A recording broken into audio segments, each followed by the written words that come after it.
التمرين في الصيام عندنا 3 مواعيد هصنفهم من الافضل للاحسن للاسوأ. افضل ميعاد تتمرن فيه في الصيام هو قبل الفطار بساعه، ولكن الميعاد ده بيختلف معاك في شويه في اول اسبوع لحد ما جسمك يبدا يتعود انك بتتمرن في الصيام، فاوزانك بتبقى قليله شويه، ومع الوقت اوزانك بتتطور، ومش بيفرق ان انت بتتمرن قبل الفطار او بعد الفطار. لو انت هتتمرن قبل الفطار بساعه فالوجبه بتاعتك بتكون تمر وسكوب واي بروتين، وبعدين تاكل الفطار بتاعك بعده بنص ساعه، وبعدين تكمل اليوم بتاعك عادي مفيش مشكله. لو ميعادك بيسمح لك انك تتمرن بعد الشغل الساعه 2 او 3 العصر فمفيش مشكله انك تقدر تتمرن في الوقت ده. عدى نفس المشكله الاولى في الميعاد الاول هي اللي بتصادفك برضو. جسمك في اول اسبوع على ما يبدا يتكيف فبتبدا اوزانك تقل شويه، ولكن مع الوقت بتحس ان الموضوع مفيش فيه اي مشكله خالص. اسوأ ميعاد تتمرن فيه في رمضان هو بعد السحور مباشره، بعد الفجر، يعني تصلي الفجر وتنزل تتمرن. وده اسوأ ميعاد لان انت جسمك بعد الفتره ديت مش بيقدر يخش له البروتين الكافي او الميه الكافيه علشان تبقى هايدريشن. ولكن لو وقتك ما بيسمحش مفيش مشكله خالص انك تتمرن في الوقت ده.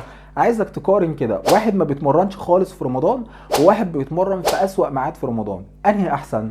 طبعا اكيد اللي بيتمرن على الاقل حتى لو زاد نص كيلو او خس دهون او حتى ان هو بيتمرن لصحته فمفيش مشكله خالص. خلاصه اتمرن في الوقت اللي يناسبك سواء كان اسوأ ميعاد في رمضان او افضل ميعاد في رمضان.